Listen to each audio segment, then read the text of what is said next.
A big hello to my YouTube family. Welcome to Diva Classes. This is Divya Wadhwani, your English teacher. Today we'll study the not to do list of composition writing, in which we will study the exam analysis of 2020 examinations. 2021 में तो हुए नहीं थे, 2020 में जो exam हुआ था English language का, उसका हम लोग एनालिसिस पढ़ेंगे और उसमें हम लोग पढ़ेंगे द कमेंट्स ऑफ एग्जामिनर्स कि उनके according what are the things, means ISC examiners के according what are the things जो आपको करनी चाहिए, what are the things that you are not supposed to do, the mistakes you should avoid while doing a composition. Okay, तो this is the English language paper. And English language paper में क्योंकि ये old format था, इसमें आपको सबसे पहली चीज 400 टू 450 वर्ड्स लिखने थे. अब आप लोग कितना लिखोगे? 300 to 350 words. Okay, on any one of the topics. आपका जो 2020-22 का एग्जामिनेशन होंगे, इसमें आपको 20 मार्क्स का वो पेपर दिया जाएगा. I will divide this series into multiple parts. ये 2020 का पेपर है, हम 2019 भी सॉल्व करेंगे जितना हो पाएगा, जितने ईयर्स के it will means I will have, उतने हम आपको प्रोवाइड कर देंगे. ओके, तो the very first thing is यहाँ पे लिखा हुआ है, you are reminded that you will be awarded for orderly and coherent presentation of material, use of appropriate style, general accuracy of spelling, punctuation and grammar. English language का जब हमने specimen करवाया था ऑफ 2022 एग्जामिनेशन, तो उस time पर ये हमने बहुत ही डिटेल में बताया था. ठीक है, the very first thing is, main चीजें यहाँ पर ये हैं जो हमें पढ़नी है, तो हम लोग एक एक करके चीजों को पढ़ेंगे. The very first thing is, recently you travelled to a place you found peaceful and rewarding. Describe the place, the weather, the people and the local activities that make this place particularly attractive. ठीक है, the very first thing is कि this is your descriptive paper, sorry descriptive composition. ठीक है, जिसमें आपको describe करना है. आपको बहुत सारे टॉपिक्स दिए हैं, क्या क्या चीजें दी हुई हैं. प्लेस आपको डिस्क्राइब करनी है, second is whether, third is people, fourth is local activities, and this make this destination particular, कि क्या क्या चीजें जो इन ये चारों चीजें जो इस प्लेस को बहुत अट्रैक्टिव बनाती हैं. ठीक है, अब क्या क्या चीजें जो आपको समझनी चाहिए. ठीक है, सबसे पहले दिया हुआ है सबसे कॉमन जो भी मिस्टेक्स हुई थी वो in general. Candidates often miss out important aspects of the composition they need to address. ये इन जनरल सबके लिए बोला गया है. अभी हम लोग जो स्पेसिफिक है वो भी पढ़ेंगे. ठीक है, बहुत मेन चीजें हैं जो स्टूडेंट्स ने नहीं की और आपको ये सारी चीजें करनी है. ग्रॉस एरर, जैसे कि spelling mistakes, use of wrong vocabulary. बच्चे क्या करते हैं कि कभी अगर हमको कुछ अच्छी सी वर्ड याद है हम उसी में ही छाप देंगे, वो आपको नहीं करना है. पंचुएशन मिस्टेक्स बहुत होती हैं, कहीं कॉमा लगा दिया, कभी उसको नए सेंटेंस को कैपिटल से स्टार्ट किया, कभी नहीं किया. Omission of punctuation are frequent. Punctuation marks, कहाँ पर फुल स्टॉप, कहाँ पर कॉमन लगना है, this is very important for you. Okay, paragraphing is often not done properly. Paragraphing का क्या सेंस होता है कि आप एटलीस्ट 6-7 लाइन्स के बाद आप अपना पैराग्राफ जो है वो चेंज कर लो. ठीक, या नया टॉपिक लिख रहे हो तब आप उस पैराग्राफ को चेंज कर लो. बट व्हाट स्टूडेंट्स डू, इतना बड़ा बड़ा पैराग्राफ लिख देंगे, एक एक पेज वो लोग बिना पैराग्राफ चेंज किए कर देंगे. And this is the thing that you are not suppose to do. Use of unnecessary, inappropriate and wrong quotations. Obviously आप हर जगह कोटेशंस का यूज नहीं करोगे, एक स्पेसिफिक ऐसे टाइप होता है जिसमें आप करोगे, वो अभी हम बताएंगे. ठीक, तो कोटेशंस आपको हर ऐसे में यूज नहीं करनी है. Also, sometimes candidate tend to deviate from the topic. This is very important part. Deviation from the topic का क्या मतलब है? For example, आपको एक टॉपिक दिया जाता है विलेज के ऊपर लिखने के लिए. Okay, the village was very beautiful. You went to the village. You ate their food. The food was very tasty. It was cooked by the local people, and local people were very simple in their life. They were very kind. तो topic क्या था? Village. और आप कहाँ shift हो गए? Local people के ऊपर. ये डिफरेंस हो जाता है कि स्टूडेंट्स को अपने टॉपिक से डेविएट नहीं होना होता है. Okay, now the very first वाला था, recently you travelled to a place you found peaceful and rewarding, describe the place, the weather, the people and the local activities that make this destination particularly attractive. अब इसमें आपको examiner के comments पढ़ने हैं, ठीक है। अभी ये सजेशंस वाला जो पार्ट है जिसको अभी हम हटा रहे हैं, हम उसको भी आपको पढ़ाएंगे, पहले इतना पार्ट जो है उसको पढ़ लो।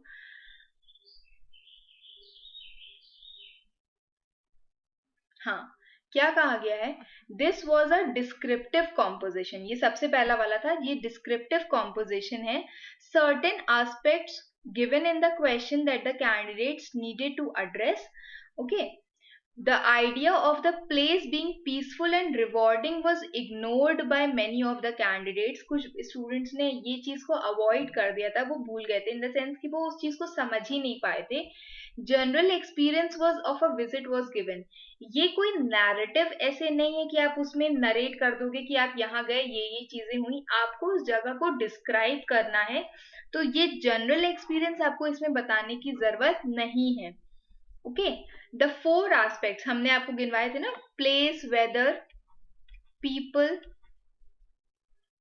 पीपल एंड लोकल एक्टिविटीज, ये सारी चीजें अलग अलग मेंशन करनी थी। You can even change the paragraphs in it.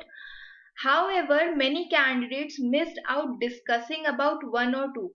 कुछ कैंडिडेट्स ने ये करना भूल गए थे, तो आपको यही हम समझाना चाहते हैं कि इनकेस आपको कुछ दिया जाता है, जैसे जो हमारी लास्ट सीरीज होगी, इसमें हम फिर से 2022 का जो स्पेसिमेन था जिसका हमने वीडियो ऑलरेडी डाल चुके हैं, हम फिर उसको डिस्क्राइब करेंगे और आपको बताएंगे कि ऐसे अगर कोई भी ऐसे राइटिंग्स आती है तो आपको उसको कैसे करना होगा, ठीक है। तो पहले इसको समझ लो कि जितने भी एस्पेक्ट्स उसमें दिए हैं आपको वो सब फॉलो करने हैं, thereby losing marks. So what happened कि दे लॉस्ट मार्क्स, क्योंकि उन्होंने सारी चीजें नहीं समझी थी। Some candidates gave a general description of the place without the personal element of themselves being there. मतलब कि अगर आप ये चीज बता रहे हो कि place is very nice, तो आपको ये भी शो करना है that I found the place very nice, ठीक है, कि आपको ये भी उसमें दिखाना है कि आप वहां पर प्रेजेंट थे और आपको ये चीजें वहां अच्छी लगी। Many candidates wasted words in describing the journey to a place which was not required. ये बहुत ही important part होता है। हम लोग क्या करते हैं कि whenever we are going to some place, हम लोग एक बड़ा सा पैराग्राफ उठा करके सिर्फ यही बता देंगे कि हम लोग वहां पर पहुंचे कैसे, even though it was not asked. आप उसके लिए 2 लाइन 3 लाइन लिखो कि हाँ we decided, we had vacations, तो वी डिसाइडेड कि हम लोग इस जगह पर जाएंगे, हम लोग वहां पहुंच गए। अब उसके बाद वहां से सीधे अपना ऐसे शुरू कर दो, क्योंकि उससे पहले का जो पार्ट है वो जब रिक्वायर्ड ही नहीं है, आप उसको लिखो ना लिखो उस पर आपको मार्क्स नहीं मिलेंगे। A number of essays were a narrative about summer और winter vacation, और कुछ essays में ये भी ढूंढा गया था कि उन्होंने समर और विंटर वेकेशन के बारे में लिख दिया था, जो कि नहीं पूछा गया था, ओके। नाउ नेक्स्ट पॉइंट क्या था, some candidates misunderstood place, जगह मतलब it should be a nice good place जहां आप घूमने गए हो, रिलेटिव्स का घर, nearby places, temples, safari means जहां पर आप एनिमल्स की हंटिंग के लिए जाते हो, ये सब नहीं होना चाहिए। They also confused between weather and climate, आपसे वेदर पूछा गया था, क्लाइमेट किसी एरिया का नहीं पूछा गया था। failed to write adequately on weather, while some did not write on this point at all. कुछ लोगों ने, कुछ बच्चों ने इस पर लिखा भी नहीं था, ये भी आपको पता होना चाहिए, ठीक है। Local activities were interpreted in various ways, from popular games, sports, entertainment, cottage industries, cooking style, hospitality culture, मतलब ये सारी चीजें वहां पर लिखी गई थी। लोकल एक्टिविटीज में बहुत सारी चीजें, आप इवन ये भी देखते हो कि इस जगह पर ये चीज बहुत कॉमन है। For example I will give you that, जैसे सपोज मान लो कि in general Nainital is a place, ठीक है, तो वहां का एक एरिया है मॉल रोड उसको शायद बोलते, पता नहीं क्या बोलते हैं। तो at that place every evening from this time to this time वहां पर जो गाड़ियां हैं वो बंद कर दी जाती है उस पर्टिकुलर रोड पर जाने से। क्यों बंद कर दी जाती है, वहां पर क्या क्या चीजें होती हैं, वो सब आपको वहां पर लिखनी है, ठीक है। Cooking styles in the sense, मतलब इन द सेंस कि ये सारी चीजें are not necessary, what is necessary कि एक्चुअल में वहां होता क्या है। Some also wrote on how they found the place peaceful and rewarding. आपसे ये पूछा ही नहीं गया था कि आपको ये प्लेस कैसे पीसफुल और रिवॉर्डिंग मिली, ये आपको नहीं लिखना है। तो यू वर, जो आईएससी आपसे सिर्फ इतना कहते हैं कि जितना पूछा गया है बस उतना लिखो, चाहे लिटरेचर चाहे language. Okay, then next question was, next question second, narrate your experience when you took on a responsibility in your school that you usually would not and you were pleasantly surprised at the outcome. और यहाँ पर ये क्या है, ये आपका narrative है,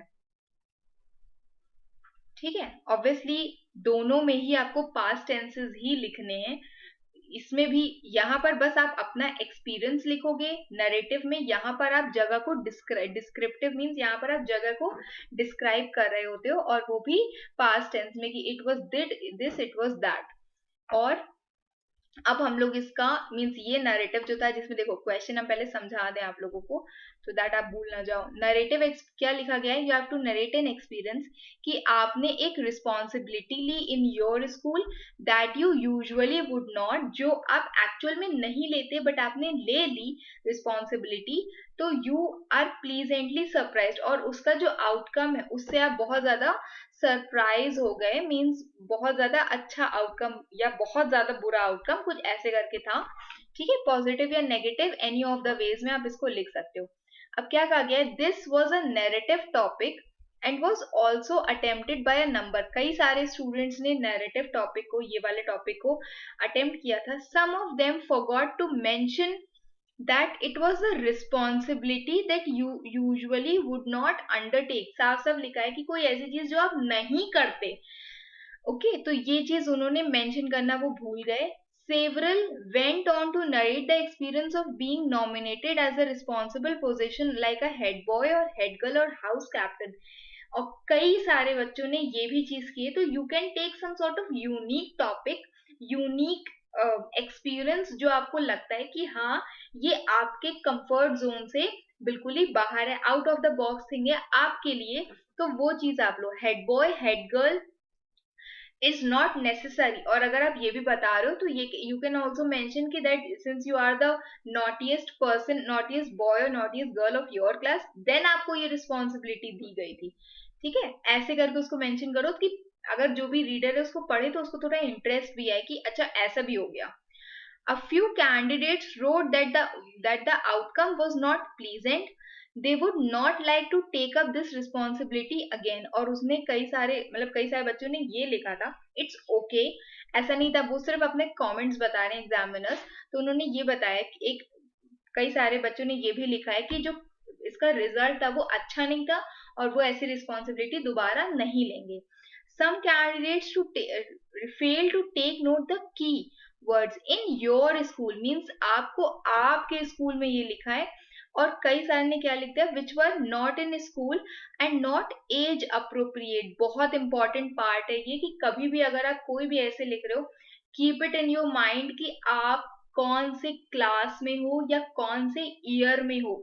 age appropriate का मतलब ऑब्वियसली ये होता है कि if you are in class 11th और इन क्लास 12th तो आप कोई ऐसी रिस्पॉन्सिबिलिटी नहीं दोगे जो कि एक 25 ईयर ओल्ड एडल्ट को दी जा रही है, okay. A few even narrated their friends experience. और कई सारों ने अपने फ्रेंड्स के भी कि उसके साथ ऐसा हुआ, तो वो सारे एक्सपीरियंसेस आपको नहीं इसमें बताने थे। Many candidates fail to write about how they were pleasantly surprised at the outcome. ये भी आपको मेंशन करना है कि आउटकम तो आया, and you have to also tell कि आप कैसे उससे सरप्राइज हो गए, कि आपने क्या चीज एक्सपेक्ट की थी, okay. Then the third question is if winter comes. हाँ, next is if winter comes, third वाला, this is if winter comes can spring be far behind। this is express your views on this statement। किसी भी अगर आपको views explain करने होते मतलब this is your reflective essay, ठीक है। आपको अपने थॉट्स को यहाँ पर रिफ्लेक्ट करना है कि if winter comes can spring be far behind, और इसका यहाँ पे कह सकते हो कि सिंबॉलिक मीनिंग लिया गया है, इसका यहाँ पर डायरेक्ट मीनिंग नहीं लिया गया है. Okay, then the C part. A few candidates who attempted this composition, जिन्होंने ये composition attempt किया था, were not able to convey the hope expressed by the statement. बहुत important line इसमें लिखी गई है कि क्या क्वेश्चन था, if winter comes can spring be far behind spring, that बसंत का मौसम. तो अगर क्या कभी ठंड आती है या ऐसा ग्लूमी डेज आ जाते हैं तो क्या जो होप है वो बाहर दूर चली जाती है. तो ये आपको इसमें मेंशन करना था, जो बहुत सारे स्टूडेंट्स ने नहीं लिया. It was treated as a nature essay and it was not a nature essay. आपको उसकी मीनिंग लेनी थी. Only a handful understood. Handful means only a मुट्ठी भर ऑफ पीपल, मुट्ठी भर ऑफ स्टूडेंट्स अंडरस्टूड कि ये एक मेटाफोरिकल मीनिंग इसकी दी हुई है. फिगर्स ऑफ स्पीच का हमने वीडियो ऑलरेडी पोस्ट किया है, प्लीज उसको चेक कर लो. metaphorical meaning behind it. Their views were focused on the description, nature का description उन्होंने कर दिया in the winter season or the spring season, and both together without actually bringing की hope aspect जो की था इसमें वो उन्होंने नहीं, मतलब वो उन्होंने उसकी literal meaning ले ली, but जो actual उसकी symbolic meaning थी वो students ने नहीं ली. And this you are not supposed to do. इतना यहाँ पर कहा गया है. Okay, next part is solitude. Solitude, this is expository ऐसे. एक्सपोजिटरी आपको एक वर्ड दिया है, आपको उसके ऊपर पूरा उसको लेंथ में उसको खींचना है. ठीक है, you have to think with all the view points. Solitude का मतलब क्या होता है, the state of being alone. तो थर्ड वाला, फोर्थ वाला. ओके, ये है फोर्थ वाला. क्या लिखा गया है इसमें, very few students attempted this question. मतलब ये वाला जो पार्ट है ये बहुत कम स्टूडेंट्स हैं जिन्होंने इसको अटेम्प्ट किया था. The meaning of solitude was misunderstood. बहुत सिंपल सी चीज, अगर आपको कोई भी ऐसा वर्ड है या ऐसे है जिसमें आपको टॉपिक में थोड़ा भी कंफ्यूजन है, उसको मत अटेम्प्ट करो. ठीक है, solitude what I have told, the state of being alone, या फिर कोई ऐसी जगह जो कि इनहैबिटेड है, जहां पर लोग नहीं रहते, उस जगह को सॉलिट्यूड कहा जाता है. और यहाँ पर उसको क्या कंसिडर किया गया था, the idea of solitude was not brought out clearly. Many mixed it with the idea of loneliness. अकेले होना और अकेलेपन से दोनों में बहुत डिफरेंस होता है. लोनलीनेस मीन्स अकेलापन, ठीक है, and solitude means the state of being that you are alone for the time being or you wish to stay in solitude. salvation, जहां पर द salvation क्या होता है, अभी हमने कल ही एक स्टोरी पढ़ाई थी. salvation होता है कि you are means you have to stay from all sorts of evil, या इन सारी बुराइयों से आप बिल्कुल दूर हो गए हो. डिनाउंसमेंट ऑफ वर्ल्डली प्लेजर, कि किसी चीज को आप, जो वर्ल्डली प्लेजर्स होते हैं, लग्जरीज ऑफ लाइफ होती हैं, आप उनको बिल्कुल गलत मानते हो. या फिर इवन सुसाइड, ये सारी चीजें भी इसमें इंक्लूड हो गई थी, बट ऐसा कुछ भी नहीं है. Some candidates wrote a combination of composition and short story, जिसका यहाँ पर कोई भी लेना देना नहीं होता है. अ few compositions were only a detailed definition of the word. ये भी आपको नहीं लिखना है कि आप सिर्फ उसको हर तरह से बस आप उसकी मीनिंग ही लिखते जाओ. Deviation from the topic was also given in some of the compositions. As a result, interpretation of the topic by the candidate turned out to be quite strange and unsatisfactory. ये सारी जगह जहां पर आप marks को loose करते हो. ठीक है, few candidates were even utterly wrong in their interpretation. मतलब कई सारे कैंडिडेट्स ने उस वर्ड का मतलब ही बिल्कुल गलत समझा था. ओके, देन नेक्स्ट इज, मतलब then next is the argumentative. ये तो बहुत कॉमन है, हम तो अपने एग्जाम के टाइम पर हम यही वाला अटेम्प्ट कर लेते थे, मुझे और कोई समझ ही नहीं आता था. Argumentative, student should be allowed to use electronic gadgets in the classroom. बहुत सिंपल सी चीज दी गई है, दैट आर्ग्यू फॉर और अगेंस्ट. हमने जब when I gave you the specimen paper of 2022 examinations, बहुत सिंपल सी चीज हमने बोली थी कि you have to mention only one side. Either it should be for, either it should be against the topic. ठीक है. तो फिफ्थ वाला जो पॉइंट है, फिफ्थ वाला पॉइंट क्या कहता है, that it is very important to take a clear stand of the argument topic. का क्या मतलब है, that several candidates missed that particular aspect of taking a clear stand. Stick to one side. Electronic gadgets should be used in the classroom or not. Students के लिए ये आपको specifically बताना है. कुछ लोगों ने क्या किया, they discuss the good and evil of using. अच्छाई बुराई दोनों उन्होंने लिख दी. ठीक है. Although many candidates attempted this composition, a lot of them only concentrated on cell phone. ये गलत चीज है. आपसे क्या पूछा गया, आपसे इलेक्ट्रॉनिक गैजेट्स पूछे गए हैं, ना कि केवल उसका एक पार्ट पूछा गया है. Hardly anybody refer to gadgets. Laptops, tablets, Kindles, ठीक है, छोटे बच्चों के पढ़ने के लिए ये सब होता है. तो ये सारी चीजें उन्होंने मेंशन ही नहीं की, इवन दो इलेक्ट्रॉनिक गैजेट्स में बहुत सारी चीजें आती हैं. This topic also confused some of the candidates a little, as in contemporary situations the advantages and disadvantages of electronic gadgets are evident. Taking a clear stand became difficult, क्योंकि मतलब situation में क्या उन्होंने क्या किया, एडवांटेजेस और disadvantages दोनों लिख दिए, तो इसीलिए they could not take a clear stand of the topic. मतलब कि एक साइड पर वो लोग नहीं टिक पाए. In a few compositions stand was taken. ठीक है, सही स्टैंड लिया भी गया था, बट नॉट जस्टिफाइड. आपको अगर आप कह भी रहे हो कि students should be allowed, then also you have to tell why. अपने आपको you have to justify it with appropriate arguments दो, examples दो, और उनको justify भी करो. बताओ भी कि अगर ये चीज सही है, एग्जाम्पल दो, और कैसे सही है ये भी बताओ. ठीक है. उसके बाद then the very last topic, short story. बच्चे बहुत इसमें भी पूछते हैं कि मैम हमें क्या लिखना चाहिए, क्या नहीं लिखना चाहिए. ठीक है. The very last thing is right an original. सबसे बड़ा वर्ड तो यही आ जाता है, original short story that begins with the line, the loan young man who sat hunched on the park bench had an unusual gleam in his eyes. Now the lone means the lonely young man who sat hunched, थोड़ा सा झुका हुआ. Okay, on the park bench. You have to begin it from here. Very simple. दो चीजें बहुत importantly याद रखना, original and it should begin from this. With had an unusual gleam. Gleaming means थोड़ा सा shine था उसकी eyes में. तो अब आपको इससे रिलेटेड एक शॉर्ट स्टोरी लिखनी है.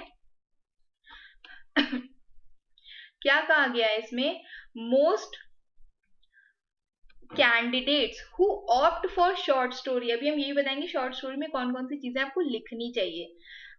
who opt for the short story tend to forget that the opening sentence needs to be connected with the story. Obviously जो बिगनिंग है उसकी वो स्टोरी से ही कनेक्टेड होनी चाहिए. Unfortunately most candidates start with the correct words. Start तो उन्होंने सही किया, but allow the rest of the story to ramble with no connection with the opening sentence. और उसके कारण what they did कि उनकी जो रेस्ट ऑफ द स्टोरी थी वो ओपनिंग से कोई भी उसका लेना देना नहीं था. अलाउड टू रैम्बल मीन्स कि आप बड़ी सी स्टोरी तो लिख दे रहे हो, lengthy story, but it is in a confused way. उसमें कोई भी लॉजिक्स नहीं है. Okay, then next is here too in a number of cases short story ended up as a narrative essay. कि कई स्टूडेंट्स ने उसको नैरेटिव के फॉर्म में लिख दिया, अपने बारे में बता दिया. स्टोरी में अलग पर्सन के बारे में पूछा गया है. As most did not pay attention to 5 essential element. सबसे पहले आपको प्लॉट बताना है, ठीक है. प्लॉट इन द सेंस कि what is the story all about, और समरी उसकी क्या है, क्या उसमें आगे के मतलब जितने भी इवेंट्स उसमें हैं वो लॉजिकल वे में जाने चाहिए. उसकी सेटिंग, कहाँ पर वो स्टोरी है, व्हाट इज द प्लेस, कौन कौन कैरेक्टर्स है वहां पे. उसमें आपको डायलॉग भी मेंशन करना है, जैसे आप एक नॉर्मल शॉर्ट स्टोरी पढ़ते हो जो कि शॉर्ट नहीं होती है कभी कभी. और उसकी एक लॉजिकल एंडिंग, क्लाइमैक्स भी होना चाहिए. Many candidates fail to write an original short story. आपको एक ओरिजिनल स्टोरी लिखनी है, और everyone means many of them plagiarise means copy कर लिया उन्होंने किसी और के वर्क को. यहाँ पर उन्होंने साउंड मशीन की जो स्टोरी थी उसी को ही इसमें पेस्ट कर दिया. Several candidates change the given opening line keeping the idea. उन्होंने क्या किया, उन्होंने ओपनिंग लाइन ही उन्होंने पूरी की पूरी चेंज कर दी. Some road the line somewhere in between but not as opening. Obviously आपको उसको बिगिन करना था उससे, ठीक है, तो ये भी नहीं आपको करना है. Few candidates omitted words from the opening line. और कुछ स्टूडेंट्स ने कुछ वर्ड्स ही उसमें से गायब कर दिए. अब क्या कहा गया है, अभी एक और चीज है इसमें, मार्किंग स्कीम भी हम आपको बताएंगे. देखो सबसे पहला इसमें था the quality of language employed, range and appropriateness of vocabulary, sentence structure, syntax, correctness of grammatical construction, punctuation, spelling. ये सारी चीजें बहुत ओवरऑल ग्रेड को डिसाइड करती हैं. इसीलिए कहा जाता है कि अगर अपना ऐसे पढ़ो, ऐसे अपना लिखो, तो एटलीस्ट 10 मिनट्स रख लो अपने पूरे पेपर को रिवाइज करने के लिए.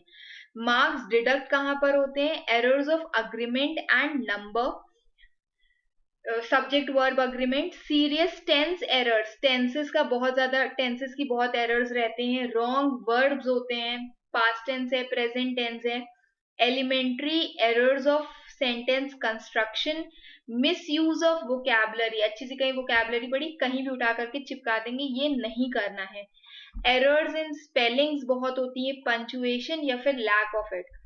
There should not be any use of incorrect or irrelevant idioms. जरूरी नहीं कि अगर आपने idioms या proverbs आपने पढ़े हैं तो आप उनको कहीं ना कहीं लगा ही दो. Misuse of pronouns, articles and prepositions, ये सारी चीजें ऐसे writing में ही ढूंढी गई थी. In all the compositions, marks to be awarded for content, क्या आपने लिखा है, and your language ability के कारण आपको इसमें ये सारी चीजें mention करनी है. ओके अब सबसे पहला था डिस्क्रिप्टिव वाला, जिसमें आपको प्लेस को ये सब चीजें डिस्क्राइब करनी थी. तो मार्किंग्स आपको किस अकॉर्डिंग मिलती है, you have to describe, the candidate is required to describe the place, weather, people and the local activities. Second was narrative, जिसमें आपने कोई रिस्पॉन्सिबिलिटी ली थी, that you should have not taken. तो candidates must write as himself. Narrative है, obviously आप I का use करोगे, that I was chosen as. Okay, and following the rubrics of the question, whatever the question has been said, कहा गया question में वो सारी चीजें आपको इसमें फॉलो करनी है. Third was a reflective topic. Candidates must present his or her views on how वाला if winter comes can spring be far behind. तो ये इसमें आपको लिखना था कि there is always hope that things will get better, something in positive way will always follow something negative, कि हमेशा एक रात के बाद एक उजेला आता है. तो ये आपको पॉजिटिव वे में लिखना था. इसमें आप शॉर्ट स्टोरीज नहीं लिखोगे. ये ऐसे हमने बहुत सारी ऐसी कॉपीज देखी हैं, उसमें शॉर्ट स्टोरीज होती हैं, तो you are not suppose to do this. Short story reflectives में नहीं लिखी जाती है. देखो ये लिखा हुआ है यहाँ पे, this could however narrate an anecdote from their own life or from others. हाँ, आप एक एक्सपीरियंस लिख सकते हो अपनी लाइफ या किसी और की लाइफ से, लेकिन आप उसको एक स्टोरी, बड़ी सी स्टोरी के फॉर्म में नहीं दिखाओगे. Okay, then next part is the one word या फिर एक्सपोजिटरी ऐसे. अब इसमें एनी कॉम्पोजिशन, आप इसमें कोई भी तरह का कॉम्पोजिशन लिख सकते हो, इवन एक शॉर्ट स्टोरी भी लिख सकते हो. May be written as long as it is connected with the word. बस वो वर्ड से कनेक्टेड होनी चाहिए, जैसे यहाँ पे आपको वर्ड दिया गया था सॉलिट्यूड, ठीक है, तो इससे कनेक्टेड होनी चाहिए आपकी स्टोरी। अब इसमें क्या कहा गया है, you need to investigate the topic. Expository essays में ये होता है, आपको एविडेंसेस देने हैं कि हाँ अगर ये चीज होती है तो ऐसे क्यों होती है। गिव योर आर्ग्यूमेंट्स, अपनी बातों को उसमें पेश करो and show the factual information, जो एक्चुअल में चीजें आपको पता है उससे related. And next was argumentative. You need to take a clear stand of either for या फिर against. Okay. Last is original short story, जिसमें आप mention करोगे must begin with a given line. Story must contain all essential elements of the short story. Plot होनी चाहिए, setting, characters, dialogue and have a logical ending. This was all the compositions, जिसमें आपको क्या लिखना है क्या नहीं लिखना है ये हमने बता दिया, ठीक है। उसके बाद कुछ और सजेशंस हैं जो कि टीचर्स के लिए। Now I as a teacher will tell you to you all कि आप ये सारी चीजें करो। Let me find this part, ये रहा, ठीक है, कि आपको अपने पार्ट पर क्या क्या चीजें करनी चाहिए। Teachers must make sure that students practice a number of descriptive compositions. अगर आप पढ़ते हो तो उसको बहुत ही अच्छे से पढ़ो, ठीक है। टेक एवरी पेपर, हम तो इवन यही कहेंगे कि ये वाला जो पार्ट है अपने पास इसको नोट डाउन कर लेना। Even you can get it anywhere, 2020 examinations, और उससे रिलेटेड जितने भी डिस्क्रिप्टिव कॉम्पोजिशन है उनको लो और उनको रीड करो। I would suggest you to practise it even, ठीक है, अपने पास उसको लिख करके भी प्रैक्टिस करो। Students must be train to include all parts of the question in the composition. जितना भी एक ऐसे को एक जो भी आपको अटेम्प्ट करना है उसको 4 बार पढ़ो, उसको 10 बार पढ़ो, बट जितना उनको क्या कहा है कि आपको सारे पार्ट्स उसमें लिखने हैं ऑफ द क्वेश्चंस, जितने भी उसमें पार्ट्स हैं, they carry marks and they do know and that they risk losing marks. अगर आप इसका एक भी टॉपिक, फॉर एग्जाम्पल ये वाला जो है सबसे पहला वाला इवन ले लो, इसमें बोला गया है ना कि you have to describe the place, weather, people and local activities. Suppose कि अगर आप इसमें से एक भी पार्ट है जो छोड़ देते हो, ऑब्वियसली आपके मार्क्स उसमें डिडक्ट होंगे, क्योंकि हर एक पॉइंट का मार्क्स भी होता है। इट मस्ट बी इंश्योर कि स्टूडेंट्स को रिफ्लेक्टिव कॉम्पोजिशंस में, मतलब एक आपको वैसे कॉम्पोजिशन जिसमें आपके व्यूज पूछे गए हैं, जैसे 2022 एग्जामिनेशन में online education is a blessing in disguise, ये वाला क्वेश्चन था, तो इट वाज रिफ्लेक्टिव, तो वो आपको लिखा। इसमें आप क्या क्या चीजें यूज कर सकते हो, you can use proverbs, you can also use the well known lines from the works of literature, means obviously आप इसमें quotations का इस्तेमाल कर सकते हो। Okay, the need to practise can not be emphasised enough. हम ये मतलब दे कांट टेल कि प्रैक्टिस कितनी जरूरी है। The more students practise, the quicker they will understand all the relevant details need to be incorporated in the composition। ये they write कि you need to practice it harder।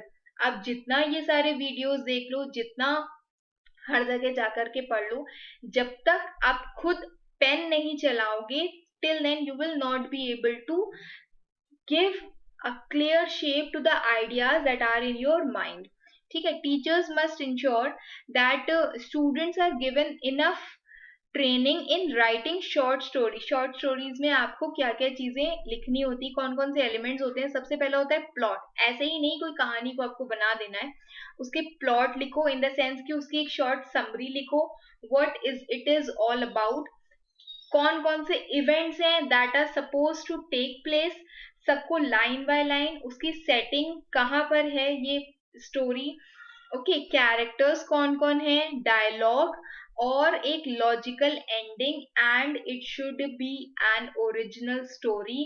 कोई भी copy या कोई भी स्टोरी, कोई आपकी कोर्स बुक की हो, पहले की पढ़ी हो, अभी की पढ़ी हो, वो सब करने का काम मत किया करो, ठीक है, मार्क्स उसमें डिडक्ट हो जाते हैं। I hope you have understood this much. Rest we will also continue. हम ये भी आपको इसमें बताएंगे, इस सीरीज में हम ये भी बताएंगे कि आपको कौन कौन से पार्ट्स में क्या क्या चीजें लिखनी चाहिए, ठीक है। And till here if there is something that you have not understood in all these 5 6 kinds of essays, जिसमें अगर कुछ भी ऐसा है जिसमें अभी भी कंफ्यूजन है आपको, please mention it in the comment box. फिर से हम मेंशन कर दे रहे हैं कि ये 350 से 400 वर्ड्स का, और आपके में 2022 एग्जामिनेशन जो सेमेस्टर 2 है वो 20 मार्क्स का होगा, and it will be of 350 to 400 words. Okay, and 350 to 400 words in the sense, अब मान लो अगर एक पेज आपका 100 टू 150 वर्ड्स लेता है, तो it can be a minimum of 3 pages, maximum of 4 pages, बस उससे ज्यादा लेंदी ऐसे आपको नहीं लिखना है। Keep changing your paragraphs, stick to the question. Argumentative है तो प्रेजेंट में लिख दो, रिफ्लेक्टिव है you can even mention a short story. Reflective में नहीं, किसमें शॉर्ट स्टोरी मेंशन करते हैं, अभी इतना सारा पढ़ा था हम लोगों ने, किसमें शॉर्ट स्टोरी मेंशन करते हैं? हाँ, एक्सपोजिटरी एसेज, जो वन वर्ड एसेज होते हैं उसमें आप शॉर्ट स्टोरी मेंशन कर सकते हो, और जो रिफ्लेक्टिव एसेज होते हैं जिसमें आप व्यूज देते हो, उसमें आप अपनी शॉर्ट स्टोरीज को मेंशन नहीं कर सकते हो। फिर उसके बाद एसेज होते, फिर उसके बाद उसमें कौन कौन से टेंसेज यूज होते हैं, this also you should know. तो if you have any problem in this video, कुछ भी ऐसा है जो नहीं समझ में आया, please mention it in the comment box. If you have liked the video, please subscribe to my channel and please share the video with your friends and your best friends. Okay, till then just be your best. Thank you.